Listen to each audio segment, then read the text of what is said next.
Everyone, welcome to the session. आज हम discuss करने जा रहे हैं ग्रेड 7 की science, chapter number 12, reproduction in plants.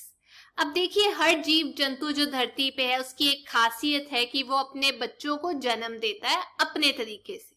आप ये सोचिए कि अगर नए बच्चे जीव जंतु हैं वो आए ही ना, पैदा ही ना हो, तो ये धरती बंजर हो जाएगी जिंदगी के बिना।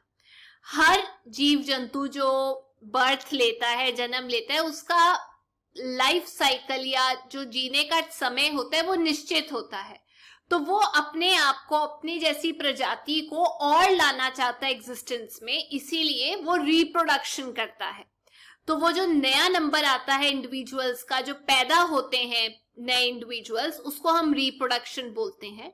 लेकिन जरूरी नहीं है कि रिप्रोडक्शन जो है वो हर ऑर्गेनिज्म के लिए जरूरी हो, सर्वाइवल के लिए, मतलब जीने के लिए जरूरी नहीं है, बट हाँ कि एक पर्टिकुलर स्पीशीज, एक किस्म के जो जीव जंतु हैं उनकी जो नस्ल है वो खत्म ना हो जाए, इसीलिए हम अपने जैसे कुछ प्लांट्स अपने जैसे प्लांट्स, हम अपने जैसे कुछ बच्चे पीछे छोड़ के जाते हैं ताकि वो प्रजाति जो है वो चलती रहे, खत्म ना हो जाए धरती से। इंसान भी इसीलिए रिप्रोड्यूस करते हैं, बच्चों को जन्म देते हैं ताकि पीढ़ी दर पीढ़ी आगे चलती रहे जिंदगी। और साथ में जो प्लांट्स हैं, एनिमल्स हैं, वो भी इसीलिए नए जीव जंतुओं को बर्थ देते हैं ताकि उनकी नस्ल खत्म ना हो जाए। अब ये रिप्रोडक्शन जो है ये प्लांट्स के अंदर, पेड़ पौधों के अंदर अलग अलग मोड से होती है। ये दो मोड्स होते हैं, एक होता है एसेक्सुअल और एक होता है सेक्सुअल। एसेक्सुअल के भी अलग तरीके हैं रिप्रोडक्शन करने के। तो चलिए सबसे पहले हम पढ़ेंगे एसेक्सुअल रिप्रोडक्शन। देखिए, इस किस्म की जो रिप्रोडक्शन होती है, एसेक्सुअल रिप्रोडक्शन, उसमें बीज की जरूरत नहीं होती है एक नया पौधा उगाने के लिए। कैसे कैसे होते हैं कि बीज की जरूरत ही नहीं होती, तो मैं आपको बताती हूँ एसेक्सुअल रिप्रोडक्शन किस तरीके से होती है। अब ये एसेक्सुअल रिप्रोडक्शन किस किस तरीके से होती है? सबसे पहला binary fission, second budding, third fragmentation, fourth spore formation, fifth regeneration. तो चलिए इन 5 टाइप्स को हम डिटेल में डिस्कस करते हैं। सबसे पहले है बाइनरी फिजन। देखिए, बाइनरी फिजन जो है एसेक्सुअल रिप्रोडक्शन की एक किस्म है जिसमें एक जीव जो है वो 2 में डिवाइड हो जाता है। ये सबसे ज्यादा आपको कुछ किस्म के प्लांट्स और यूनिसेलुलर, एक ही सेल के बने ऑर्गेनिजम्स में देखने को मिलेगा, जैसे एल्गाई, जैसे फंजाई। इस मेथड में, इस तरीके में क्या होता है, एक जो जीव है वो अपने आप को 2 हिस्सों में बांट लेता है, और जो उसके अंदर न्यूक्लियस है, जिसकी बदौलत पूरा का पूरा सेल चलता है, हर सेल के अंदर न्यूक्लियस होता ही होता है, हमारे आरबीसीज के अंदर नहीं होता जो खून में होते हैं। तो जब वो सेल 2 हिस्सों में डिवाइड होता है तो उसके अंदर जो न्यूक्लियस है जिसमें डीएनए वगैरह होता है वो भी 2 हिस्सों में डिवाइड हो जाता है, और फिर वो जो 2 हिस्से हैं वो आगे पूरा एक ऑर्गेनिज्म, प्राणी बन जाता है। जब वो पूरा प्राणी बन जाता है फिर वो 2 हिस्सों में डिवाइड हो जाता है, मतलब 2 से आप ये कह सकते हैं 4 बनेंगे। अब आप सोचिए 4 से कितने हिस्से बनेंगे, दुगने बनेंगे ना उसके, तो सोच के बताना कितने। अच्छा, दूसरा तरीका एसेक्सुअल रिप्रोडक्शन का होता है बडिंग। ये सबसे ज्यादा और आमतौर पे आपको हाइड्रा में देखने को मिलेगा। अब इसमें क्या होता है, एक बाहर को एक प्रोजेक्शन निकलती है बल्ब जैसी, उसे हम बड बोलते हैं। तो बॉडी का एक हिस्सा बाहर की तरफ को निकल जाता है जिसे हम बड बोलते हैं, और फिर वो बड जो है एक अपने मेन प्लांट से अलग हो जाती है और फुल साइज में ग्रो होती है, पेरेंट साइज में ग्रो हो जाती है, और एक न्यू इंडिविजुअल बन जाता है। समझ में आ गया? मतलब आप ये कहिए बड अलग हो गई, जैसे टहनी अलग होके एक पूरा ग्रोथ कर ले अपने आप को प्लांट में। अच्छा, तीसरा है फ्रेगमेंटेशन। फ्रेगमेंटेशन का मतलब होता है छोटे छोटे टुकड़ों में टूटना। ये सबसे ज्यादा आपको दिखाई देगी जो जीव जंतु पानी के अंदर रहते हैं, पॉन्ड्स के अंदर। खास तौर पे आपने वो ग्रीन कलर का पदार्थ देखा होगा पानी के अंदर, वो होता है क्योंकि वहां पर एल्गे मौजूद होती है जो ग्रीन पैचेस में मौजूद होती है पानी के अंदर, खड़े हुए पानी के अंदर एल्गाए होती है, याद रखना। तो जब पानी के अंदर अच्छे न्यूट्रिएंट्स होते हैं तो ये एल्गाई जो है ये ग्रो करना शुरू हो जाती है, मल्टीप्लाई करना शुरू कर जाती है। किसके द्वारा? फ्रेगमेंटेशन के द्वारा, अपने आप को तोड़ती रहती है और वो जो हिस्सा टूटता है, जो पीस टूटता है, वो नए इंडिविजुअल में ग्रो कर जाता है। ये प्रोसेस चलता रहता है, इसीलिए पूरा का पूरा खड़ा पानी ग्रीन कलर से एक शीट में भर जाता है, आपने देखा होगा।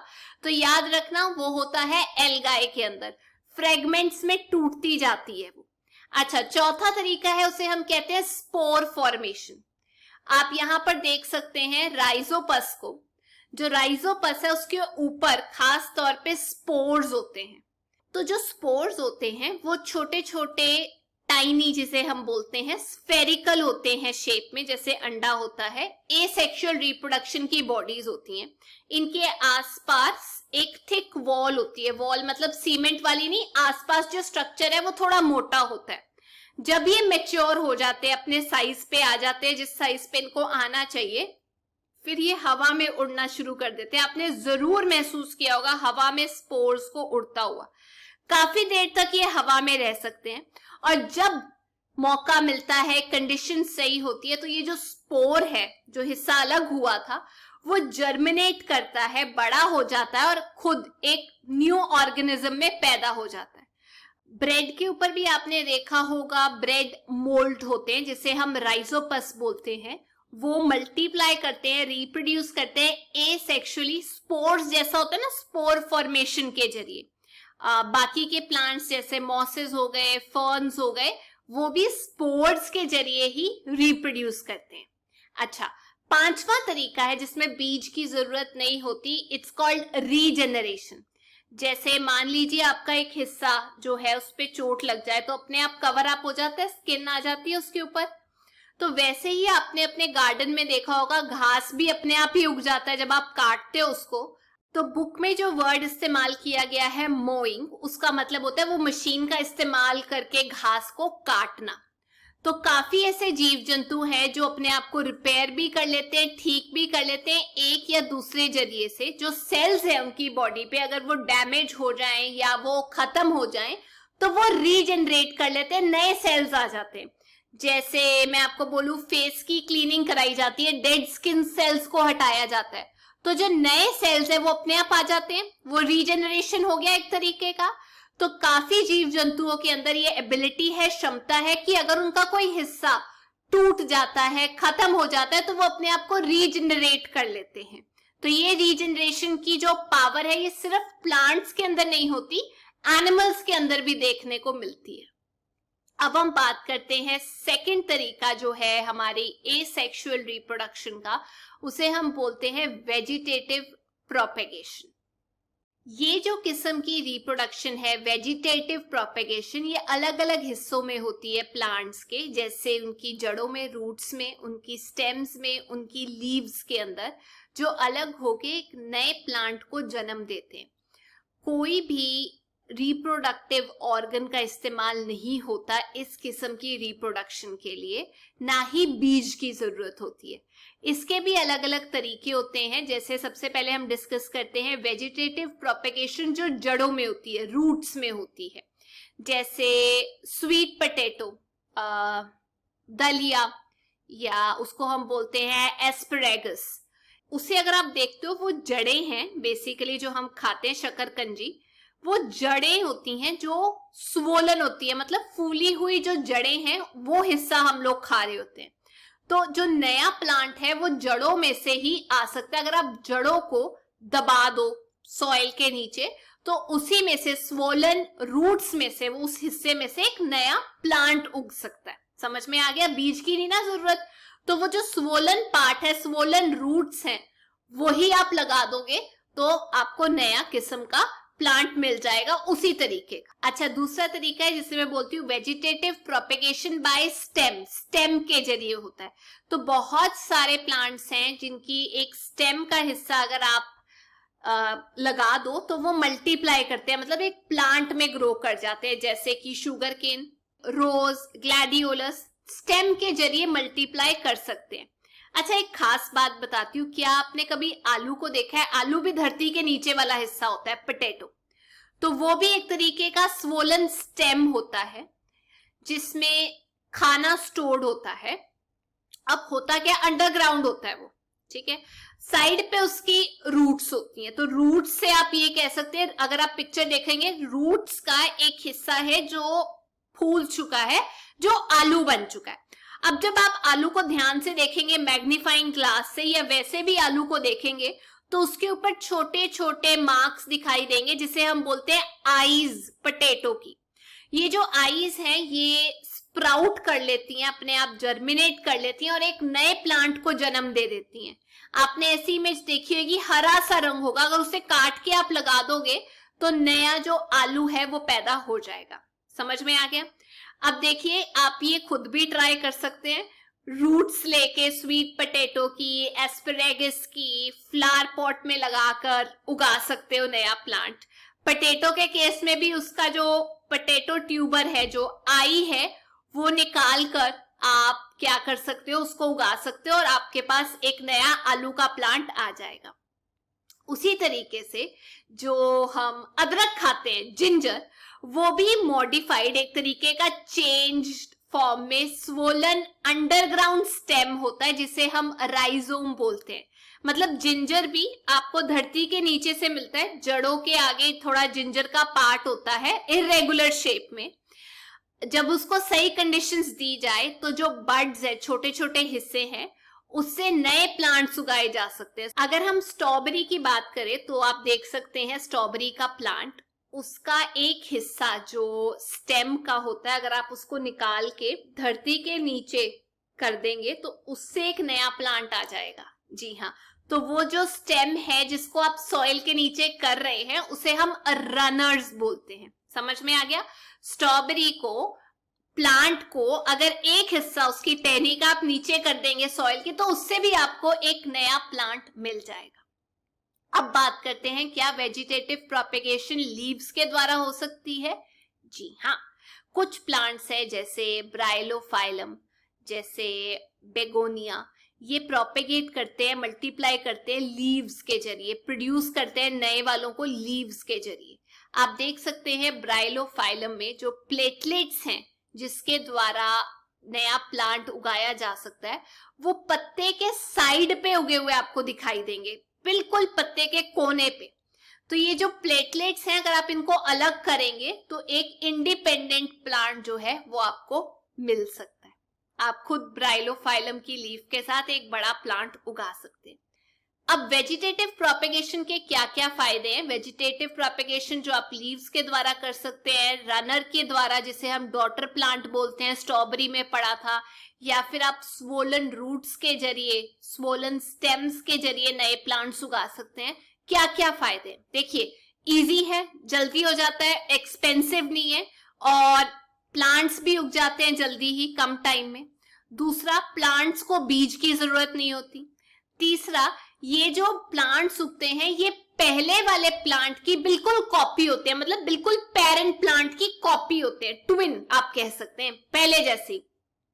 चौथा, कुछ प्लांट्स हैं जैसे बनाना हो गया, शुगर केन, स्वीट पोटैटो, रोज, जैस्मिन, इनके बीज नहीं मिलते, तो इसीलिए इस तरीके से आप आसानी से इनको उगा सकते हैं। आपको मालूम है, रोज की भी अगर आप टहनी एक काट के मिट्टी में उगाओगे तो वो वेजिटेटिव प्रोपेगेशन बाय स्टेम ही हो गया और वो एक पूरे प्लांट में उग जाएगा।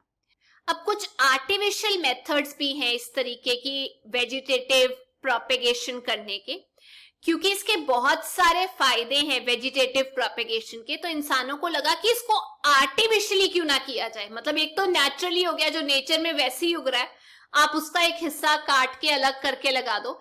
लेकिन जब हम इंटरवीन करते हैं, कुदरती तौर पे नहीं, हम इंटरवीन करते हैं, कुछ एक्सपेरिमेंट करते हैं, तो मल्टीप्लिकेशन जो होती है प्लांट्स की आर्टिफिशियल जरिए से, उसे artificial method of vegetative propagation बोला जाता है। जैसे कटिंग, मैंने आपको अभी रोज का उदाहरण दिया, स्टेम कटिंग। एक छोटा लेंथ का जो स्टेम है आप वो काट लीजिए, जिसके अंदर नोड्स होते हैं थोड़े, और उसको निकालकर सॉइल में लगा दीजिए, अच्छे तरीके से पानी दीजिए, सूरज की रोशनी, वो एक पूरे प्लांट में ग्रो कर जाएगा। कौन कौन से प्लांट्स ऐसे उगाए जा सकते हैं? Rose, bougainvillea, sugarcane, cactus stem cutting के द्वारा उगाए जा सकते हैं। दूसरा, रूट कटिंग। कुछ प्लांट्स के अंदर जैसे नींबू हो गया, टैमरिंड हो गया, इमली, रूट कटिंग का जरिया यूज किया जाता है। गीली मिट्टी के अंदर रूट्स का, जड़ों का अगर आप एक हिस्सा लगा देंगे तो ये पूरे प्लांट में उग जाएंगे। मतलब रूट का एक हिस्सा काट के लगा देंगे तो पूरा प्लांट उग जाएगा। कटिंग के बाद जो दूसरा तरीका है आर्टिफिशियल प्रोपेगेशन करने का वेजिटेटिव, वो है लेयरिंग। अब इसमें क्या किया जाता है, एक टुकड़ा ब्रांच का उसको ऐसे मोड़ दिया जाता है ताकि वो सोइल के नीचे आके दब जाए, और धीरे धीरे आप देखोगे कि उसके ऊपर का स्ट्रक्चर आना शुरू हो जाएगा। मिट्टी के ऊपर रूट्स आनी शुरू हो जाएंगी, स्टेम आनी शुरू हो जाएगी, और इस तरीके से आपको एक नया प्लांट मिल जाता है। जो आप पेरेंट प्लांट से अगर वो स्टेम को अलग कर देंगे तो नया प्लांट मिल जाएगा जो इंडिपेंडेंट ग्रो करेगा। तो ये चीज ध्यान रखना, नए प्लांट्स उगाए जा सकते हैं इसमें से, और इसके जरिए जो प्लांट्स उगाए जा सकते हैं वो है जैस्मीन, स्ट्रॉबेरी, बोगनविला। अच्छा, तीसरा तरीका है ग्राफ्टिंग। ग्राफ्टिंग में क्या होता है, एक हिस्से को एक प्लांट के दूसरे प्लांट के ऊपर लगाया जाता है। अब इसके अंदर दो हिस्से होते हैं। जो जड़ों वाला हिस्सा होता है प्लांट का, उसे हम स्टॉक बोलते हैं, और जो ऊपर वाला हिस्सा होता है उसे हम सायन बोलते हैं। तो जो सायन है वो दूसरे प्लांट का हिस्सा होता है जो हम चाहते हैं कि आगे बढ़े, और जो रूट्स होते हैं वो किसी और प्लांट की होते हैं। तो इसको काटा कैसे जाता है, ऐसे सीधा नहीं काट के चिपकाया जाता है, ऐसे काटा जाता है टेढ़ा करके, ग्राफ्ट किया जाता है, ऑब्लिक काटा जाता है टेढ़ा, और फिर उसको जोड़ दिया जाता है। आप पिक्चर में देख सकते हैं कैसे काटा जाता है, और रैप किया जाता है आसपास, और फिर वो एक प्लांट में ग्रो कर जाता है। चौथा पार्ट है टिश्यू कल्चर। इस मेथड में क्या किया जाता है, एक टिश्यू लिया जाता है, एक छोटा हिस्सा लिया जाता है प्लांट का टिप से, और उसके अंदर छोटे छोटे सेल्स होते हैं जो अभी इमेच्योर होते हैं, मतलब पूरे बड़ी फॉर्म में नहीं आए होते। तो ये जो टिश्यू लिया है इसको हम एक कंटेनर के अंदर रख के हम उसको न्यूट्रिएंट्स देते हैं, हार्मोन्स देते हैं। तो जो टिश्यू है वो ग्रो करना शुरू हो जाता है, बड़ा होना शुरू हो जाता है, एक बड़े मास में, बड़ी चीज में चेंज हो जाता है। छोटे छोटे हिस्से जो हैं इस टिश्यू के, उसके बाद उनको एक और मीडियम में रखा जाता है, एक और कंटेनर में रखा जाता है, जिससे उनके प्लेटलेट्स निकलने शुरू हो जाते हैं। प्लेटलेट्स आ गए तो उसके बाद उसको सॉइल में, मिट्टी में लगाया जा सकता है। सबसे पहले टिश्यू बनाया जाता है, और उसके बाद टिश्यू का जो हिस्सा है, कुछ हिस्सा, उसको अलग रख के प्लेटलेट्स लाए जाते हैं उसके अंदर। प्लेटलेट्स को अलग करके हम मिट्टी के अंदर या पॉट के अंदर लगा देते हैं, जिससे हम बोलते हैं माइक्रो प्रोपेगेशन। क्यों माइक्रो? क्योंकि बहुत छोटा हिस्सा निकाल के हमने उसको अलग अलग हिस्सों में डिवाइड करके सीड की फॉर्म में नहीं, छोटे छोटे सेल्स की फॉर्म में मिट्टी में लगाया है। क्योंकि ये बहुत छोटे टाइम में हो जाता है, हम लैब में करते हैं, बहुत सारे प्लांट्स निकल जाते हैं एक टिश्यू से, तो इसीलिए इसको यूज किया जाता है ताकि हम ऐसे प्लांट्स को पा सके। खास तौर पे उससे टिश्यू लिया जाता है जो बीमारियों से फ्री होता है, ताकि हमें डिजीज फ्री ऑर्चिड्स मिले, कार्नेशंस फूल होते हैं, ग्लैडियोलस मिले, पोटैटो, शुगर केन, या फिर और कोई प्लांट जैसे क्रूसेंथमम जो कि एक येलो कलर का फूल होता है, वो भी इसी जरिए बड़ा किया जाता है या उगाया जा सकता है। तो पहले प्लेटलेट्स लो, उसको एक कंटेनर में रखो, उसको फीड करो, बड़ा हो जाए उसको अलग करो, एक हिस्से को प्लेटलेट्स लाने दो, उसके अंदर पैदा होने दो, फिर प्लेटलेट्स को एक एक करके आप अलग करके उगा सकते हो। आप देख सकते हो किस तरीके से प्लेटलेट्स जो हैं वो एक एक करके बहुत सारे प्लांट्स जो है उगा सकते हैं। तो ये थी आज की क्लास। हम नेक्स्ट क्लास में सेक्सुअल रिप्रोडक्शन के बारे में पढ़ेंगे, जो प्लांट्स में होती है, उसमें कौन से मेल ऑर्गन्स होते हैं, कौन से फीमेल होते हैं, और वो कैसे काम करते हैं वो हम पढ़ेंगे। पॉलिनेशन के बारे में भी पढ़ेंगे। आज की क्लास में सिर्फ और सिर्फ हमने ये कवर किया है कि जो एसेक्सुअल रिप्रोडक्शन होती है वो किस किस तरीके की होती है।